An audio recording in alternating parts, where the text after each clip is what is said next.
नमस्कार। केंद्र सरकार ने रक्षाबंधन से एक दिन पहले देश की बहनों को दिया है बड़ा उपहार। जी हां, केंद्रीय मंत्रिमंडल की बैठक में शुक्रवार को प्रधानमंत्री उज्ज्वला योजना के लिए 12,060 करोड़ की मंजूरी दे दी गई है। वहीं सस्ती रसोई गैस के लिए 30,000 करोड़ रुपए की भी मंजूरी दी गई है। साथ ही राज्यों के तकनीकी संस्थानों को सपोर्ट करने के लिए 4200 करोड़ रुपए की मदद और असम और त्रिपुरा के लिए विशेष विकास पैकेज का ऐलान किया गया है। इसके साथ ही तमिलनाडु में 4 लेन हाईवे निर्माण को भी मंजूरी दी गई। महिलाएं, मिडिल क्लास, युवा, पूर्वोत्तर और कनेक्टिविटी पर लगातार सरकार कर रही है फोकस और इसी के असर पर हम आज करेंगे चर्चा। मैं हूं रमा त्यागी, मेरे साथ जुड़ेंगे खास मेहमान भी।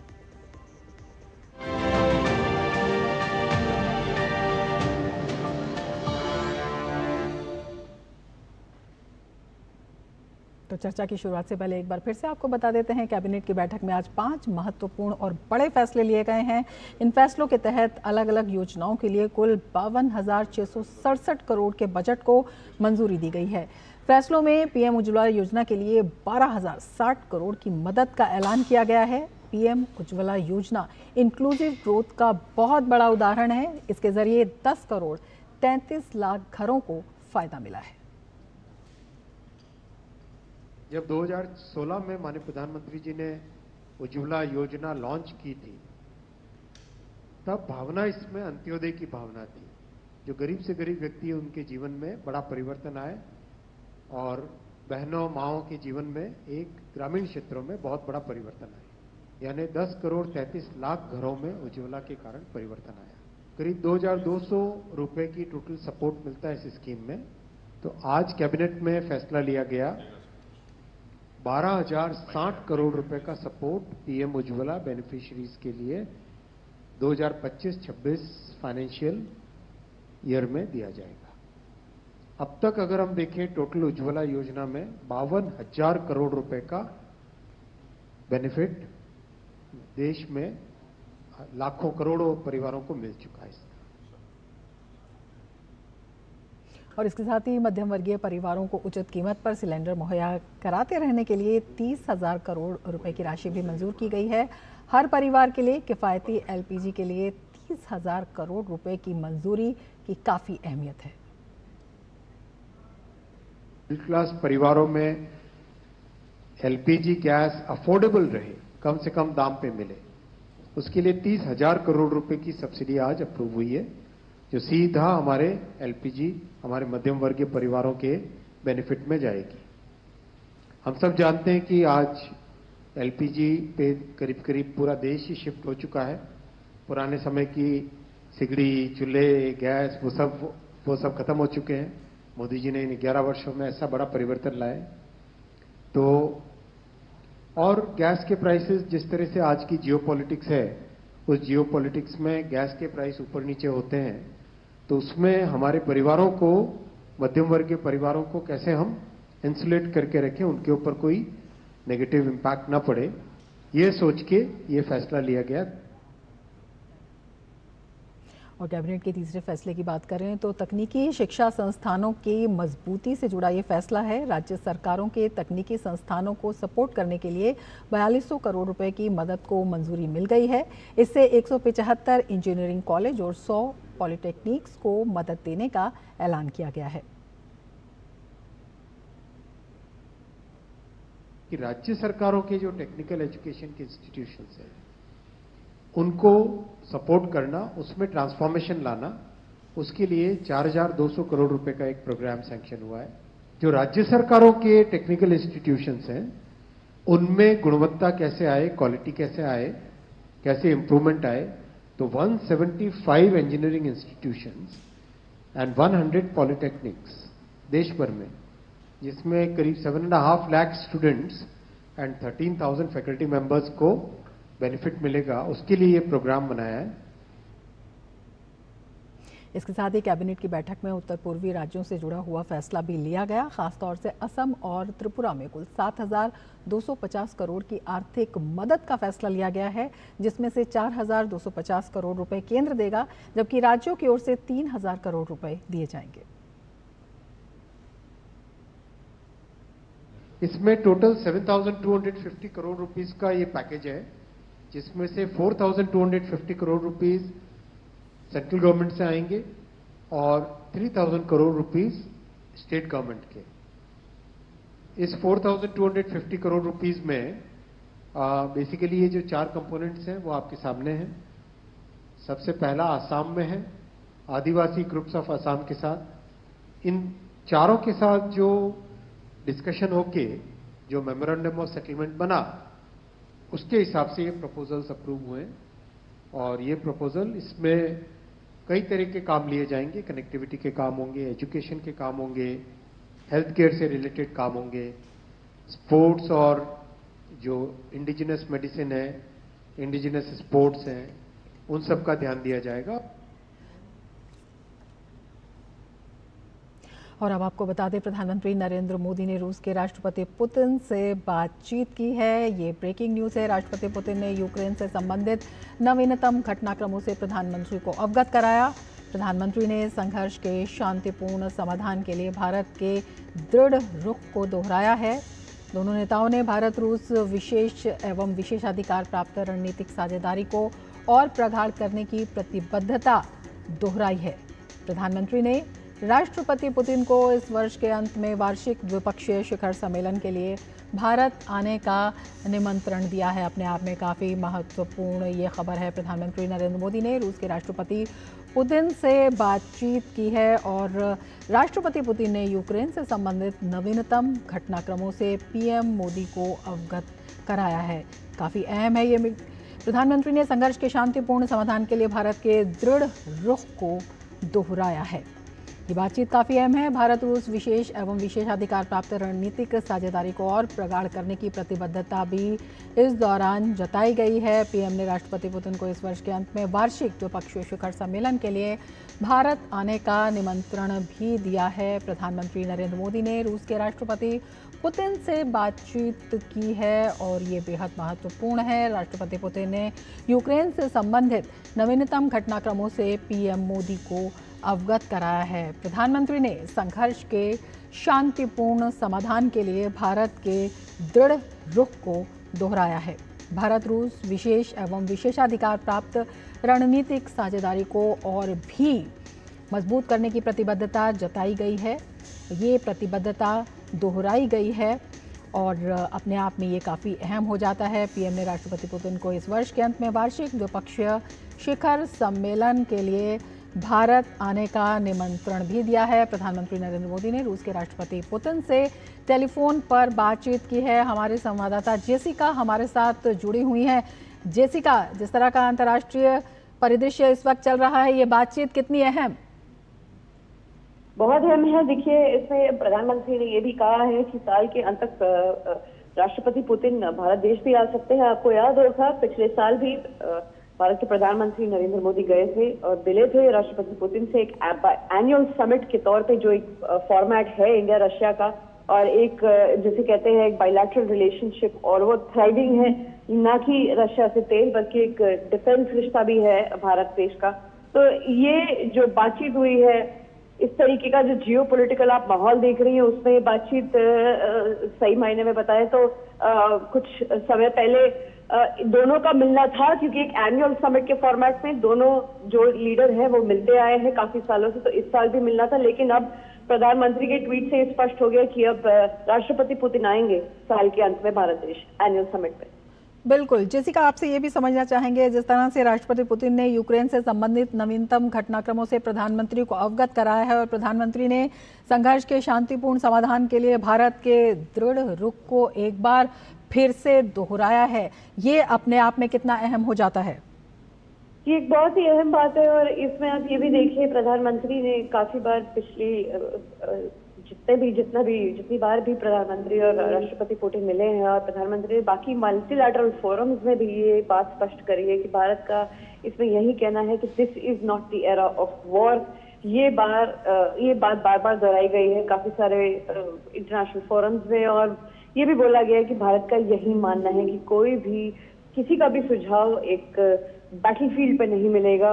और फिलहाल यही एक फॉरेन पॉलिसी इनिशिएटिव रहता है इंडिया का। आपको याद होगा एकदम रशिया से आने के बाद प्रधानमंत्री नरेंद्र मोदी यूक्रेन भी गए थे, तो दोनों से एक रिश्ता बना हुआ उस तरीके का। लेकिन जहां तक रशिया की बात करें तो वो तो बहुत पहले से ही एक बढ़ता हुआ रिश्ता रहा है। बिल्कुल, जैसिका आपसे ये भी समझना चाहेंगे, भारत और रूस के प्रगाढ़ संबंध रहे हैं, पुराने संबंध रहे हैं, और इस वक्त जिस तरह से इन संबंधों को और इनमें विशेष और विशेषाधिकार प्राप्त रणनीतिक साझेदारी को और प्रगाढ़ करने की प्रतिबद्धता जताई गई है, ये अपने आप में वर्तमान परिदृश्य को देखते हुए कितनी अहम हो जाती है? देखिए, आपको फिलहाल तो जियोपॉलिटिकल परिस्थितियों को देखना होगा। भारत देश अपनी जो भी आगे इस पर कदम रखेगा, चाहे वो टैरिफ हो, चाहे वो बाकी सारी समस्याएं हो, चाहे तेल लेने का जो इस समय जो मुद्दा हो, भारत ने अपनी बात स्पष्ट करी। जो भी करेगा जनहित के उसमें करेगा। और भारत प्रधानमंत्री का भी आपने कल भाषण सुना जब उन्होंने बताया कि वो जिस तरीके की सिचुएशन इस समय है, वो कृषि व्यापार को किसी भी तरीके से अफेक्ट नहीं होने देंगे। तो आप देखिए, इस समय भारत देश के सामने चुनौती तो है, लेकिन उन चुनौतियों से लड़ने की जो हिम्मत है वो भी जरूर है। बिल्कुल, जैसे कहा, दोनों नेताओं ने द्विपक्षीय एजेंडे में प्रगति की समीक्षा भी की है, तो ये अपने आप में कितनी महत्वपूर्ण जो है, दोनों देशों के जब संबंध, प्रगाढ़ संबंधों की हम बात कहते हैं, उनको दिखाता है, एक बड़ी साझेदारी को भी दिखाता है।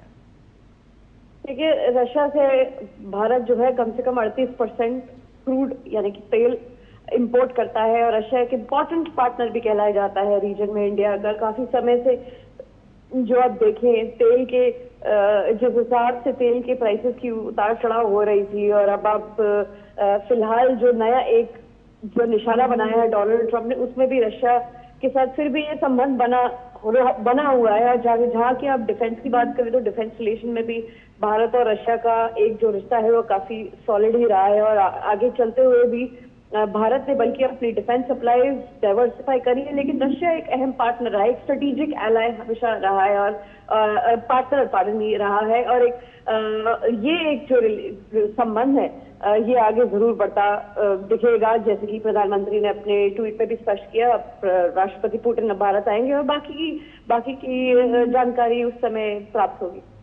बिल्कुल, प्रधानमंत्री ने राष्ट्रपति पुतिन को इस वर्ष के अंत में वार्षिक द्विपक्षीय शिखर सम्मेलन के लिए भारत आने का निमंत्रण भी दिया है। 23वां ये सम्मेलन होगा। इस सम्मेलन की अहमियत भी हम आपसे जानना चाहेंगे, और कितना अहम ये कदम होगा ये भी आपसे जानना चाहेंगे। देखिए, आप पिछले साल के सम्मेलन को याद करें, जब प्रधानमंत्री नरेंद्र मोदी रशिया गए थे, उस समय भी रशिया से जो भी बातचीत हुई थी, और हमारा बायलैटरल ट्रेड आप देख ले करीब $60 बिलियन पे आता है। रशिया के साथ काफी सारे जॉइंट प्रोजेक्ट्स भी चलते हैं। तो जब प्रधानमंत्री मिलते हैं राष्ट्रपति पुतिन से, अब जब मिलेंगे साल के अंत में, तो बहुत कुछ चीजों की अपेक्षा की जाएगी। जैसे कि आप जानते ही हैं, रशिया के साथ हमारी एक स्ट्रॉन्ग डिफेंस टाइज है, उसमें फिलहाल चर्चा करना उचित नहीं होगा। लेकिन आपको और मेरे को शायद इंतजार करना पड़ेगा साल के अंत तक की, और क्या चीजें निकल के आती हैं इस सम्मेलन में से। बिल्कुल जैसिका, बहुत शुक्रिया तमाम जानकारी के लिए। तो ये बेहद अहम है। प्रधानमंत्री नरेंद्र मोदी ने रूस के राष्ट्रपति पुतिन से बातचीत की है, और प्रधानमंत्री ने इस वर्ष के अंत में द्विपक्षीय वार्षिक सम्मेलन के लिए राष्ट्रपति पुतिन को आमंत्रित भी किया है। आगे बढ़ेंगे, लेकिन उससे पहले ले लेते हैं एक ब्रेक। आप देखते रहिए डीडी न्यूज़।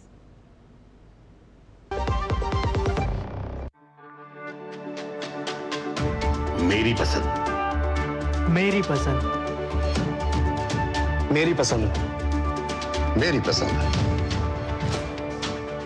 हमारी पसंद, हम सबकी पसंद। मजबूत देश का मजबूत सरिया हो गया स्टील। ब्रेक के बाद फिर से आपका स्वागत है, और अब बात कर रहे हैं कैबिनेट के फैसलों की, और 5 बड़े फैसले लिए गए हैं। हमारे साथ 2 खास मेहमान इस वक्त जुड़े हुए हैं। अपने मेहमानों से मैं आपका परिचय करा देती हूं। दीपक दीवान जी हमारे साथ जुड़े हुए हैं, सीनियर जर्नलिस्ट हैं, उत्तर पूर्व मामलों के विशेषज्ञ हैं, और शिशिर सिन्हा हमारे साथ जुड़े हुए हैं, जो वरिष्ठ आर्थिक पत्रकार हैं। दोनों ही मेहमानों का हम स्वागत करते हैं। शिशिर, सबसे पहले आपके पास आना चाहेंगे। रक्षाबंधन से एक दिन पहले कहा जा रहा है कि सरकार ने बड़ा तोहफा दिया है देश भर की बहनों को, और इसके साथ ही तोहफा तो ये है ही, साथ ही अंत्योदय की जिस भावना को लेकर ये योजना शुरू की गई थी वो अपने लक्ष्यों को किस हद तक पार कर पाई है? देखिए 10 करोड़ के ऊपर उज्ज्वला के कस्टमर है इस समय में जिनको इसका फायदा मिलेगा। और बीते कुछ समय में हमने देखा है कि अंतर्राष्ट्रीय बाजार में जो रसोई गैस है उसके दाम बढ़े हैं। वहां पर 300 रुपए प्रति सिलेंडर की सब्सिडी मिलती है एलपीजी जो उज्ज्वला में है। और एक चीज और भी आपको ध्यान में रखना है कि उज्ज्वला में जो रिफिल का कंजम्पशन है जो पहले 3 हुआ करता था, अब वो 4.47 यानी आप समझ लीजिए कि लगभग 5 सिलेंडर का रिफिल होने लगा है। तो इन सब चीजों को देखते हुए और ये भी ध्यान रखते हुए कि महिलाओं के स्वास्थ्य के लिए जो है वो विशेष कदम उठाया जाए, क्योंकि इसी मकसद से उज्ज्वला शुरू की गई थी और उसी को ध्यान में रखते हुए 2025-26 के लिए जो सब्सिडी की रकम है वो मुहैया कराई गई है।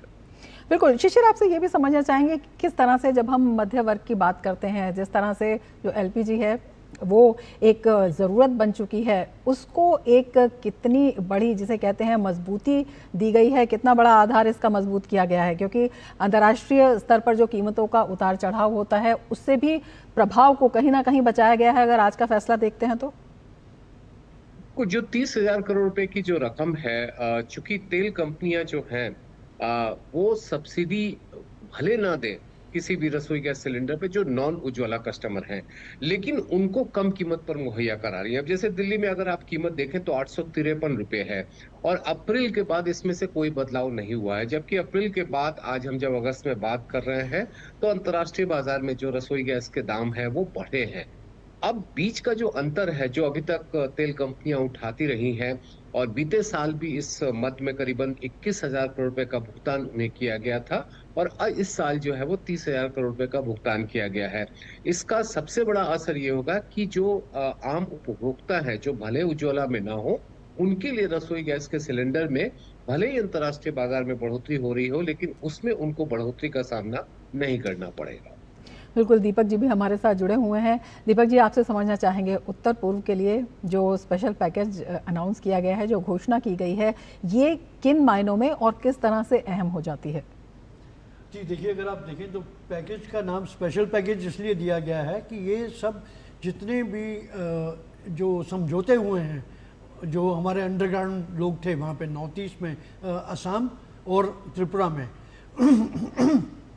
देखिए आदिवासी ग्रुप जो है असम में है, इनसे 2022 में समझौता हुआ था केंद्र सरकार, राज्य सरकार और आदिवासी ग्रुप्स का। फिर वैसे ही ये जो असम में दिमासा ग्रुप है, नॉर्थ कचार हिल्स में जो हैं, उनके साथ 2022 में समझौता हुआ था। फिर alpha United liberation front of Assam, इनके साथ 2023 में समझौता हुआ था। और वैसे ही त्रिपुरा में 2024 में समझौता हुआ था NLFT NATTF, जो 2 ग्रुप हैं मेजर और उनके सहयोगी दल जितने हैं उनके साथ। तो इन सब समझौतों में डेवलपमेंट पैकेज की एश्योरेंस दी गई थी। तो ये जो अब आज स्पेशल पैकेज दिया जा रहा है, जो अनाउंस हुआ है स्पेशल डेवलपमेंट पैकेज, जिसमें 4,250 करोड़ केंद्र देगा और 3,000 करोड़ असम गवर्नमेंट देगी जितने भी डेवलपमेंट प्रोजेक्ट्स हैं असम के लिए। आपको मैं एक चीज़ बताना चाहूँगा, इसमें से टोटल अमाउंट में से 4,250 में से 5,000 करोड़ रुपया जो है वो जो इंफ्रास्ट्रक्चर है, आदिवासी एरिया जो हैं, आदिवासी त्रिपुरा में भी हैं और असम में भी हैं, तो दोनों एरियाज़ के लिए 500 करोड़ रुपया रखा गया है। फिर 500 करोड़ रुपया रखा गया है नॉर्थ कचार हिल्स में, जहां दिमासा ट्राइब रहती है जिसके साथ समझौता हुआ था, वहां पे इंफ्रास्ट्रक्चर को डेवलपमेंट करने के लिए। फिर 3,000 करोड़ रुपया सिर्फ असम के लिए रखा गया है, इसमें से टोटल अमाउंट में से, जो अल्फा के साथ एग्रीमेंट में हमने एश्योरेंस दी की थी हम डेवलपमेंट के लिए इतना पैसा देंगे।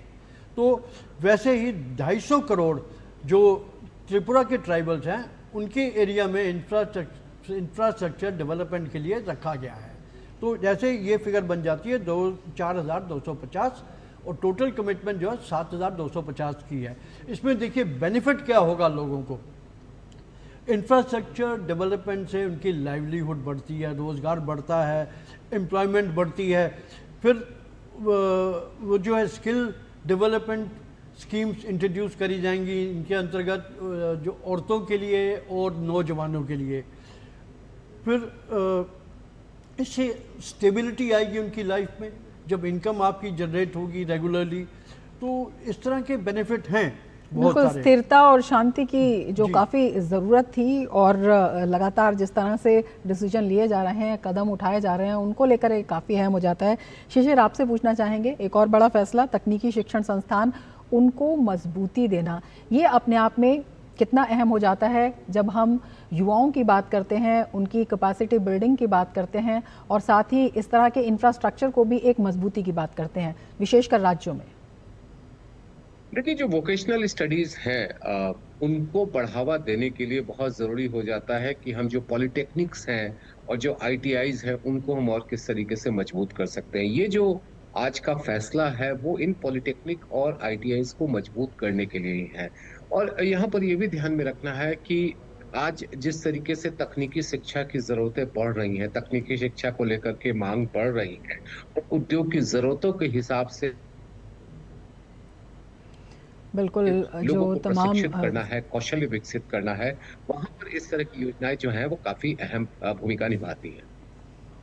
बिल्कुल, काफ़ी ये अहम हो जाता है। दीपक जी, आपसे भी समझना चाहेंगे, जिस तरह से पूर्वोत्तर की आप बता रहे थे, पहले अगर पूर्वोत्तर की बात होती थी तो वो स्थिरता और शांति की जो हम बात कर रहे थे, पहले विद्रोह के लिए, आंदोलन के लिए और तमाम इस तरह की खबरें आती थी, लेकिन अब जो खबरें आती हैं वो आती हैं कि किस तरह से मेन स्ट्रीम में तमाम पूर्वोत्तर के क्षेत्रों को लाया जा रहा है। विकास के अगर बजट की बात करें तो 153% की इसमें वृद्धि हुई है। ये कितना अहम हो जाता है जब मुख्य धारा में लाने की बात करते हैं? आज की अगर आप फैसले की देखें तो ये केंद्र सरकार का बहुत एफर्ट रहा है कि सब जगह बातचीत से शांति बहाल करें, और इसी का नतीजा है इन सब लोगों के साथ इन्होंने एग्रीमेंट साइन किए, समझौता हुआ, शांति आई, शांति के बाद डेवलपमेंट आई। ये जो सब आज जो सैंक्शन हुआ है 4,250 करोड़, ये एक पीस बोनस है for the region, for the people. तो ये एक समझना बहुत ज़रूरी है। देखिए, डेवलपमेंट कहीं भी करेंगे आपको पहले वहाँ सबसे पहले शांति चाहिए। तो केंद्र सरकार ने बहुत अच्छा काम करा है, और जब से ये नई सरकार आई है तो फोकस पूरा चेंज हुआ। नॉर्थ ईस्ट, पहले पिछली सरकार कहती थी लुक ईस्ट पॉलिसी, तो मोदी सरकार ने उसको बोला कि ये एक्ट ईस्ट पॉलिसी करेंगे, हम एक्ट करेंगे इस पर। तो उसका नतीजा ये है, आज आप देखिए इस साल मिज़ोरम की कैपिटल में भी रेलवे लाइन चली गई है। अभी वो फॉर्मल अनाउंसमेंट होनी है, उसका इनॉग्रेशन होना है। तो ये सरकार पूरी नॉर्थ ईस्ट को रेलवे नेटवर्क से भी कनेक्ट कर रही है। हर स्टेट में कैपिटल में रेलवे लाइन जाएगी, ये एक कमिटमेंट है और वो हो रही है। आप सिर्फ किसी भी तरफ देखिए, कम्युनिकेशन, चाहे वो एयर कनेक्टिविटी हो या कॉमर्स हो या कम्युनिकेशन हो, नॉर्थ ईस्ट पूरा चेंज हो गया है। बिल्कुल, ये बदलाव साफ दिखाई देता है और कनेक्टिविटी की जिसकी आप बात कर रहे हैं उस पर सरकार का खास फोकस भी है। शिशिर, आपसे समझना चाहेंगे, तमिलनाडु में भी 4 लेन हाईवे के निर्माण पर कैबिनेट में मुहर लग चुकी है। अपने आप में जब हम लगातार कनेक्टिविटी की बात करते हैं तो जो इस तरह के क्षेत्र हैं उनमें ये कितनी अहम हो जाती है, और किस तरह से जब हम आत्मनिर्भर भारत में सभी के योगदान की बात करते हैं तो ये कनेक्टिविटी कितना असर दिखाएगी? देखिए, इसमें कुछ इलाका है जहां पर 2 लेन से 4 लेन किया जाना है, और कुछ इलाकों में जो है वो नई सड़कें बिछाई जानी है। धार्मिक तौर पर, धार्मिक पर्यटन के लिहाज से ये क्षेत्र काफी महत्वपूर्ण हो जाता है, और उसको इस तरह की जो हाईवे कनेक्टिविटी होती है उससे एक तरफ तो आप पर्यटन को तो जो बढ़ावा देते हैं वो तो देते ही हैं, साथ ही साथ क्या होता है कि जब आप सड़क बनाते हैं तो बसावट के भी जो है वो आसार बन जाते हैं, उद्योग के विकास के रास्ते खुल जाते हैं, और बाजार से फैक्ट्री और फैक्ट्री तक कच्चा माल पहुंचना भी आसान हो जाता है। तो एक मकसद धार्मिक पर्यटन को बढ़ावा देना है, और साथ ही साथ जो औद्योगिक व्यवस्था है उसको और कैसे मजबूत किया जाए, वो इस परियोजना का जो है वो एक अहम लक्ष्य है। बिल्कुल अहम लक्ष्य है। दीपक जी, एक बहुत संक्षिप्त सवाल आपसे भी करना चाहेंगे। नॉर्थ ईस्ट का विकास सरकार के एजेंडे में है, फोकस में है। कई मायनों में नॉर्थ ईस्ट के लिए तो महत्वपूर्ण है ही, देश के लिए भी इसलिए महत्वपूर्ण है क्योंकि कई जो सीमाएं हैं, कई अंतर्राष्ट्रीय सीमाएं हैं, हमारे बहुत नज़दीकी पड़ोसियों से भी मिलती हैं। हाँ जी, अगर आप देखें तो नॉर्थ ईस्ट जो है ये गेटवे माना जाता है टू साउथ ईस्ट एशिया। आप मणिपुर, नागालैंड मणिपुर से होते हुए आप म्यांमार से जाके आप थाईलैंड तक बाई रोड जा सकते हैं। पहले काफ़ी एक्सपीडिशन भी हुए हैं, मोटे रैलीज भी हुई हैं। अभी क्योंकि हालात म्यांमार में ठीक नहीं है, इसलिए वो सब थोड़ा मामला रुका हुआ है। मगर एक ट्राइलेटरल हाईवे जो है वो पूरा ऑलमोस्ट तैयार है। भारत, म्यांमार और थाईलैंड, और थाईलैंड से जाके आपको अदर साउथ ईस्ट एशिया की जो और कंट्रीज़ हैं वहाँ भी आप जा सकते हैं। बिल्कुल, अपने आप में बेहद महत्वपूर्ण हो जाता है और सबसे ज़्यादा महत्वपूर्ण हो जाता है कि जो तमाम क्षेत्र हैं वो सरकार के फोकस में हैं। जिस तरह से हम बता रहे हैं कि आत्मनिर्भर भारत और विकसित भारत की यात्रा में किस तरह से सबको शामिल किया जाए, किस तरह से सबका एक योगदान दिया जाए, उसको देखते हुए फैसले काफ़ी अहम हो जाते हैं। दीपक जी, आपका और शिशिर आपका बहुत शुक्रिया हमसे जुड़ने के लिए और इतनी महत्वपूर्ण जानकारी हमारे साथ साझा करने के लिए। इसके साथ ही चर्चा में फ़िलहाल इतना ही, दीजिए इजाज़त, नमस्कार।